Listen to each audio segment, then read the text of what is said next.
구독자 3,000명 감사드립니다. 원래 마루 드로잉 채널은 기초를 같이 연습하고 반복하는 채널이기 때문에 굉장히 비주류해요. 애초에 이 기본기의 중요성을 아는 분들이 아니고서는 관심이 없는 분야거든요. 채널을 시작할 때 기준치 목표였던 실제 구독자 수는 3,000명이 전부입니다.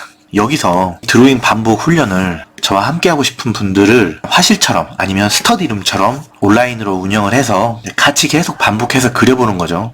20분에서 30분 정도, 많게는 50명에서 60명 정도만 모셔도 이건 부업으로서 가치는 충분하다 라고 생각했기 때문에 3,000명이 모인 이상 구독자 목표는 달성한 것 같습니다. 구독자 감사 인사는 제 개인적인 이야기, 업계 이야기들을 해드리려고 했는데, 마지막으로 말씀드리고 싶었던 거는, 제 스타일은 먹을 일단 기준으로 잡고 펜으로 꼬고 간격을 조절하고 겹쳐가지고 맛을 내는 극화 작화가 출신이죠. 근데 이거를 다른 사람에게 알려주는 것도 싫었어요. 사실 봉인을 했죠. 왜냐면 제가 이 기술을 연마하고 좋아할 때만 해도 90년대 중후반 때죠. 그때는 월간지, 개간지라는 게 있었습니다. 스토리 작가가 아닌 작화가가 작가 정신을 발휘할 수 있는 마지막 시대였던 것 같아요. 지금은 웹툰이라든지 대부분 주간으로 운영이 되기 때문에 사실 이 기술은 모순이 많은 기술입니다. 지금 이 기술을 구사할 수 있는 작가분들이라고 하면은 예전부터 호흡을 잘 맞춰서 화실 시스템이 잘 구축된 작가분들, 그리고 이미 작품이 성공해서 연소득이 막 몇 억대가 넘어가시는 분들이 엄청난 자본을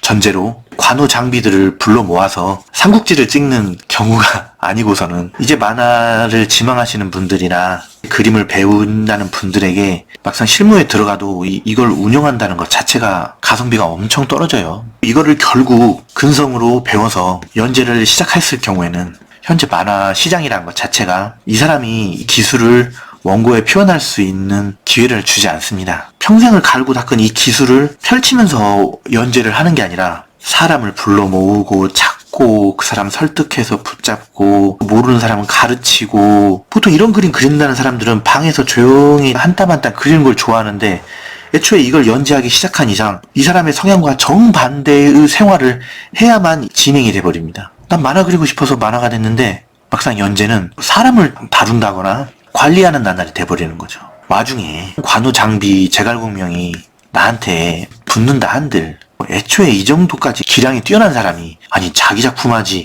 뭐하러 내 작품에 도와주겠어요. 경험삼아 그냥 왔다 가시는 거지. 한번 이 기술로 이미지가 박혀버리면 내가 다른 스타일, 다른 작화로 아무리 하려고 몸이 너무 형편없이 망가져가지고 어깨에 힘을 좀 빼고 다른 화풍으로 연재를 하고 싶어도 이걸 연재해주는 관계자가 절대 그걸 하도록 놔주질 않습니다. 그런 사람들은 농부죠. 토끼, 염소, 닭, 마당에서 풀 뜯고 논단 말이에요. 근데 이런 작화가들, 이런 펜, 간지, 밀도, 극화가들은 소란 말이야. 같이 사료를 주고 집에서 키워도 얘는 쟁기질을 하고 밭을 갈 수가 있단 말이에요. 농부가 집에 소가 있는데 여물만 먹게 냅둬? 안 그러죠. 만화에서는 시선을 배치해주는 흐름, 콘티 구성이죠. 캐릭터의 표정 연기, 이런 게 중요합니다. 극화 작화가가 돼버리면 정작 이런 걸 표현하려고 아껴둔 에너지를 쓸데없이 해칭 넣고 간지 넣고 이런 계급 낮은 걸로 쏟아 부어버린단 말이에요. 같은 돈을 받는데 펜선 투자량이 얘는 지구 반바퀴를 돌아. 그리는 사람은 점점 죽어가는데 그림 안 그리는 사람들이 작가의 혼이 어떻고 독자들에 대한 존중 막 이런 소리 해가면서 계속 채찍질을 합니다. 결국 펜, 간지, 밀도, 극화 작가의 생활이라는 거는 공룡이죠. 대부분 멸종되는 게 정상인 시대죠. 마루 드로잉 채널이란 게 잡지떼기를 같이 하는 스터디룸 같은 채널이잖아요.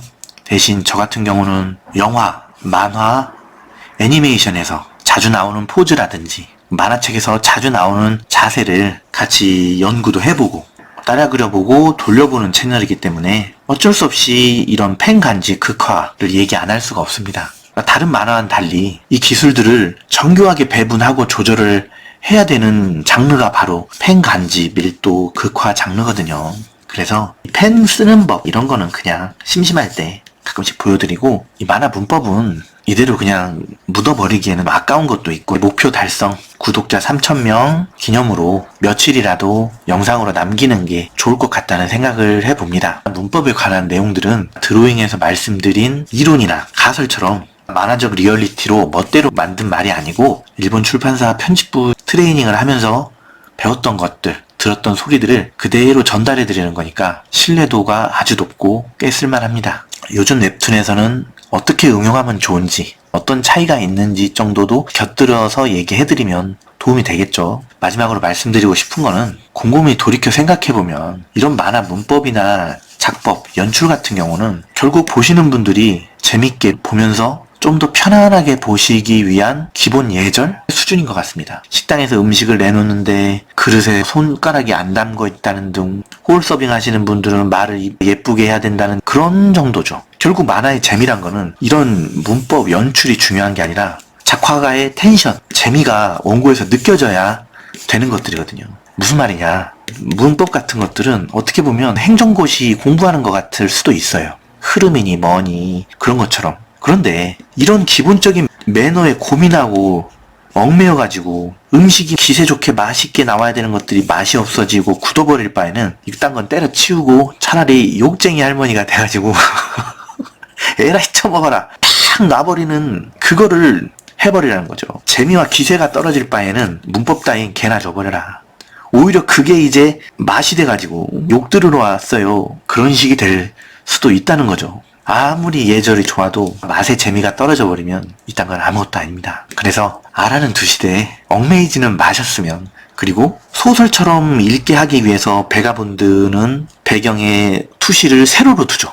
아래로 계속 흘러나가게 읽게 하고 싶어서, 시선을 잡아주고 싶어. 그러면 평면으로 연출하다가 갑자기 구도가 다이나믹하게 되죠. 맞다 틀리다의 이야기가 아닙니다. 어느 한 기준을 말씀드리는 겁니다. 장르, 어떤 독자들을 타겟으로 만화를 준비하냐에 따라서 이 기준은 반대로 해야 될 때도 있고 아예 때려쳐야 될 수도 있다는 얘기죠. 그래서 출판 만화를 동인지로 만들고 이 과정 자체를 즐기시는 분들이 혼자서 간단하게나마 단편 정도, 어느 정도 갖춰진 만화를 만들 수 있을 정도만 영상을 며칠 동안 올려볼게요. 물론 제가 예약 영상을 걸어둔 게 있으니까 이런 영상들은 일주일 후쯤이 되겠죠. 예전 채널에 했던 내용들이 꽤 나올 겁니다. 보신 분들은 얘가 채널 영상 다 날려먹고 트라우마를 이겨내면서 다시 하나씩 쌓아가고 있구나, 채널을 살리는데 마지막 퍼즐이겠구나 라고 생각해 주시면서 고생한다, 새로 보시는 분들은 만화란 게 저런 식의 문법이 있구나 정도로만 생각해 주시면서 즐겨주시면 될 것 같습니다. 구독자 3,000명 대단히 감사드립니다. 본격적으로 채널 운영 준비를 해야 되겠다는 생각이 드네요.